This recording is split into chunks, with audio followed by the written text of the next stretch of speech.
It is National Dairy Month, and this morning we want to welcome Dr. Elizabeth Hall, registered dietitian with the Dairy Alliance, to the Daytime Kitchen, where we're talking about milk, one of my favorite beverages. Yes, I do. I'm a milk lover Me as too. well. Yeah, for sure. And you know, it's summertime. It is. It hasn't really gotten too hot here yet, but it will eventually, right?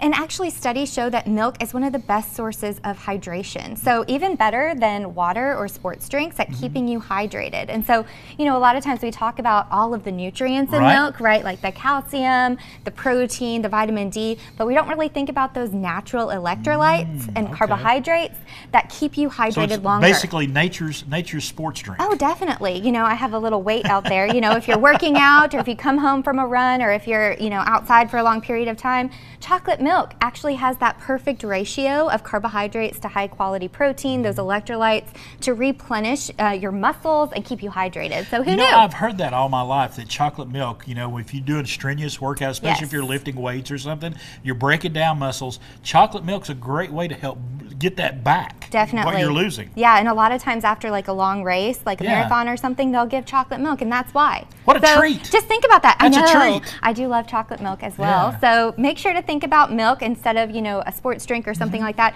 Milk is also cheaper. So 25 cents per glass versus some of the other options. You're paying $4 or $5 for a bottle of sports drink. Oh yeah, it can be very high. So, you know, you probably already have that in your fridge, so reach for milk next time. There you go. And you want to reach for milk too, and especially in the morning around breakfast time. Smoothies are a great way to go. Oh yeah, definitely. And it's a refreshing choice as well during the summer months, right? So lots of different options to include in your smoothie. I have a recipe today. It's a tropical smoothie refresher. It's from the Dairy Alliance website. Sounds great. So check that out. But in here, I'm going to put a banana or a little bit of banana. I'm just making a single serving today. I have some mangoes, some pineapple. I'm going to put some spinach in there because I like the green color. And then also you're getting some nutrients from that spinach as well. We're also going to add yogurt. I'm just going to use my hands since we're not serving this to anyone, right? I watched her do it. I washed them. I washed them. Yeah, and if you're not using frozen fruit, you could also add maybe some ice in there to give it even more of that, you know, that cold, refreshing taste.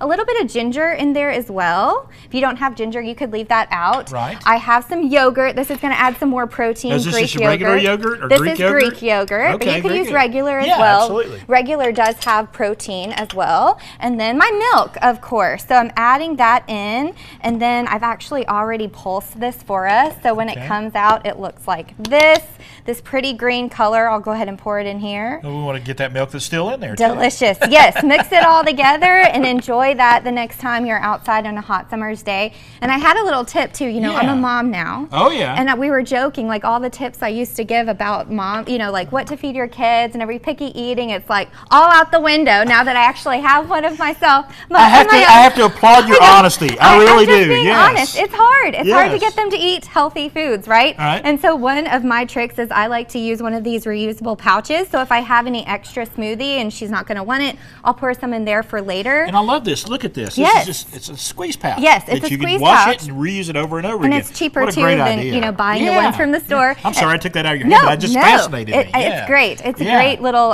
knick-knack that I use a lot. And then I also have these little ring pops.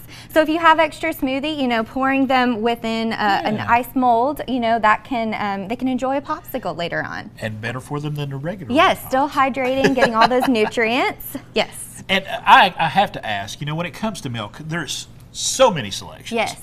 Which one, you know, for just everybody grabbing milk, do you go skim? Do you go 2%? Do you go whole? What do you suggest? Oh, the age-old question, right? So a lot of the recommendations will say to choose low-fat or fat-free milk, but especially like for kids, it's recommended to drink whole milk actually, you know? So it's one of those things that it depends on who you are, you know, and your specific nutrient needs, but overall, no matter the fat content, you're still getting the high-quality protein, those carbohydrates we talked about, that good ratio, as well as the calcium, vitamin D, electrolytes, all that good stuff.